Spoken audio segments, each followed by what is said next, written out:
Bonjour à tous. Je souhaiterais, avec ce petit film, essayer de vous présenter et vous faire découvrir une œuvre primordiale. C'est une œuvre qui a été peinte au XVIIe siècle par Diego Velázquez, qui était un peintre espagnol. Et c'est une œuvre capitale dans l'histoire de la peinture. En 1656, Diego Velázquez achève la gigantesque toile que vous avez sous les yeux. Elle mesure 3,18 m de haut sur 2,76 m de large. Et nous la connaissons désormais sous le titre « Les Ménines ». Le peintre l'a probablement commencé à l'automne 1655 pour la finir en 1656. Velázquez n'a pas signé la toile, une pratique habituelle de sa part, mais ce n'est pas très grave puisque une signature aurait été inutile puisque son portrait apparaît sous nos yeux. Son autoportrait plus exactement.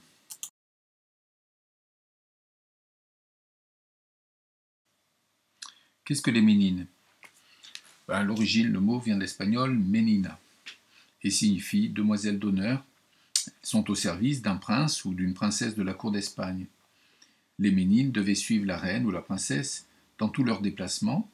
Souvent parentes du couple royal, elles sont des amies, des confidentes de toute confiance. Ce sont des dames de compagnie.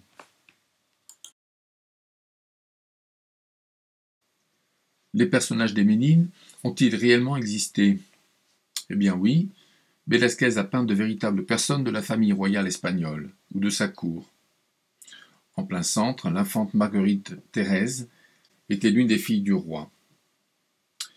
Elle est entourée de ses demoiselles d'honneur, appelées les Ménines, ou Meninas en espagnol. Il s'agit de Doña María Agustina Sarmiento de Sotomayor et Doña Isabel de Velasco. À droite, le nain et valet de chambre Nicolasito Pertusato et la naine Maria Barbola.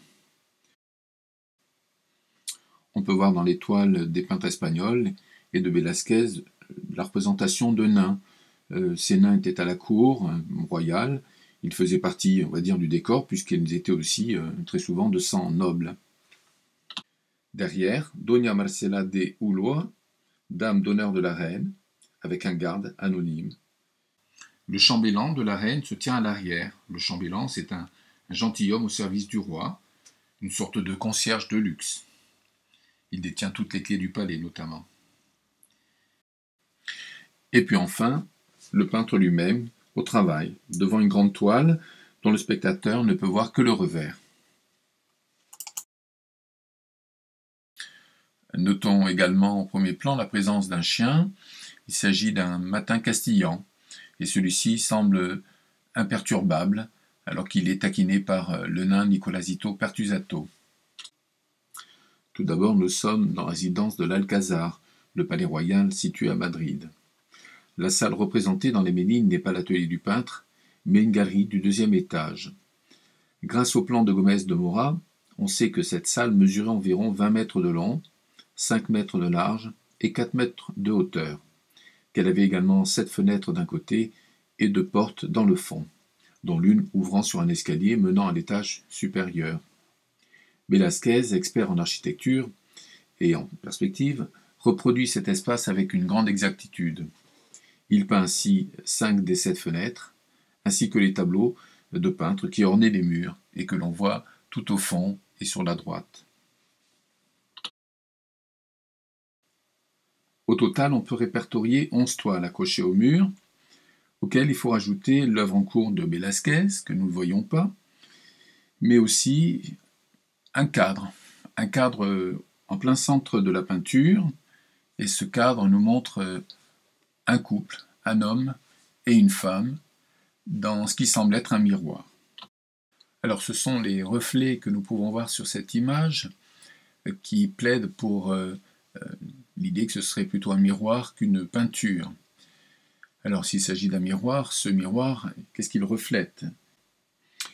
Eh bien ce miroir révèle probablement ce que tous regardent, le roi Philippe IV et sa seconde femme, la reine Mariana, qui probablement posent ensemble pour le peintre.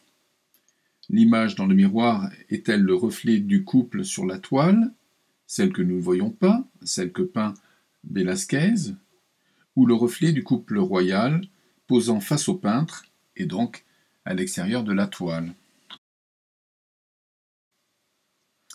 Alors pour bien comprendre la situation, la mise en scène, regardez ce croquis, ce schéma. Donc nous voyons le peintre, l'infante et tous les personnages tout autour. Nous voyons une toile qui est montrée ici en transparence. Et cette toile montre le roi et la reine. Et le roi et la reine, on les retrouve à la fois devant le peintre, puisqu'il pose, et on les trouve également sur le miroir tout au fond. Alors, c'est assez complexe comme situation, comme dispositif, évidemment, mais j'espère que vous arrivez à comprendre. Alors, on peut se poser une question, c'est l'image qui est au fond, celle qui est dans le miroir, ou ce qui semble être un miroir, est-elle le reflet de ce qui est peint sur la grande toile et qu'est en train de réaliser le peintre, ou est-elle le reflet du roi et de la reine qui sont devant la toile? Alors sur ce dessin, qui est assez intéressant parce qu'il nous permet de bien comprendre l'action, la situation, nous voyons aussi un spectateur. Eh bien, d'une certaine manière, ce spectateur, c'est nous. C'est nous tous, c'est chacun d'entre nous en train de regarder la toile. Et nous sommes à côté du roi et de la reine. Si bien que nous pouvons nous confondre avec eux. D'une certaine manière, nous prenons leur place.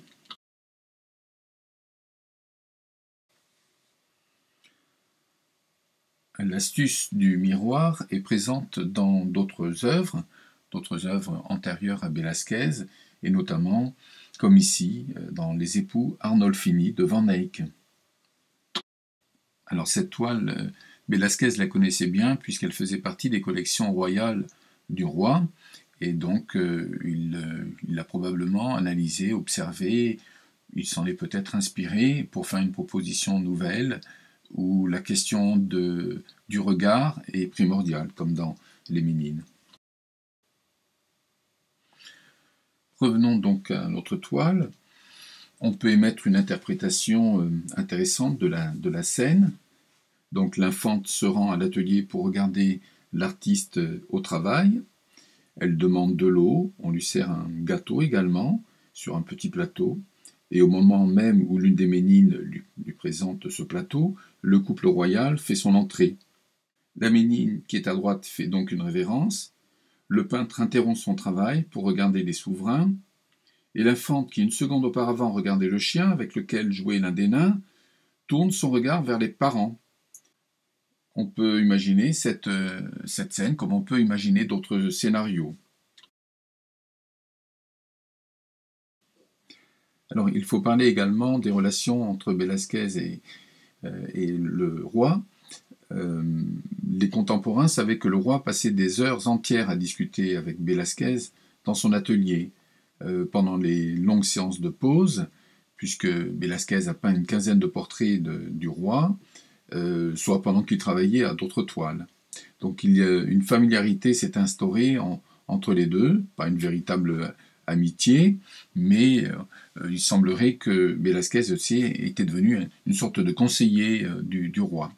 Et par là même, il était très jalousé par ce qu'on appelle les grands d'Espagne, les nobles, les aristocrates, ce que n'était pas, a priori, Velázquez. En 1656, c'est-à-dire la date d'exécution de l'œuvre, cela fait plus de 10 ans que le roi refuse d'être représenté par son peintre, par Velázquez. En fin de compte, il ne voulait pas se voir abaissé d'une certaine manière en se regardant vieillir sur les toiles. Alors, ce qui peut laisser supposer aussi que les Ménines furent, pour Velázquez, un moyen de contourner cette interdiction et de portraiturer le roi, même si le dernier s'y refusait.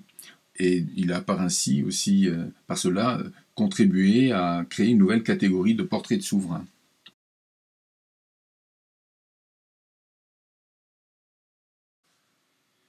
Velázquez occupe à la cour d'Espagne des fonctions qui ne sont pas uniquement artistiques et qui lui procurent de bons salaires. Il devient le grand chambellan du roi. Il parvient ainsi à se faire accorder le statut social d'hidalgo, de noble, et il obtient en 1659 le plus prestigieux des honneurs, en étant nommé chevalier de l'ordre militaire de Santiago. La croix rouge sur sa poitrine signifie donc son appartenance à cet ordre et fut rajoutée probablement quelques années après par lui ou par un autre peintre. Associer une palette, un pinceau et cette croix est scandaleux, peut-être scandaleux en tout cas aux yeux de ses contemporains et des nobles qui le jalousaient. Mais scandaleux, mais pas aux yeux du roi. Il faut être à la place du roi pour voir et pour accepter les Ménines. J'arrête là ma présentation de la toile. Il faudrait prendre beaucoup plus de temps pour faire le tour de cette œuvre, regarder davantage la construction de l'espace, mais aussi la lumière, la touche, les couleurs, s'attarder sur des détails aussi historiques par rapport à la vie du peintre. Je vous propose, pour finir, de découvrir quelques œuvres qui ont été inspirées par les Ménines. On peut commencer par Picasso, qui va réaliser une cinquantaine de toiles en 1957. Picasso revoit l'œuvre, la déstructure, et ensuite s'intéresse à la figure du peintre de Velázquez, qui prend des dimensions disproportionnées. Plus proche de nous, des artistes espagnols, Equipo Chronica, il s'agit d'un collectif d'artistes. Les toiles sont de 1970. Les artistes resituent la toile des Ménines dans un contexte plus contemporain et revisitent l'histoire de l'Espagne par la même occasion.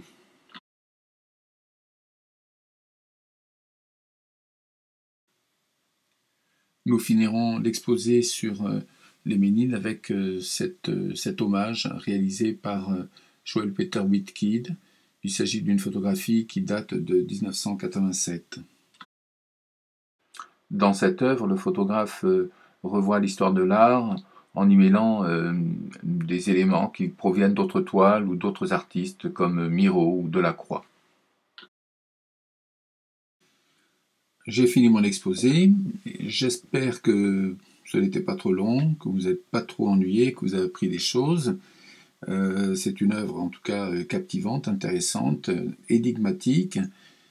Et on en reparlera à la rentrée tous ensemble. Voilà, sur ce, je vous souhaite de bonnes vacances et j'espère qu'on va se revoir bientôt dans de bonnes conditions.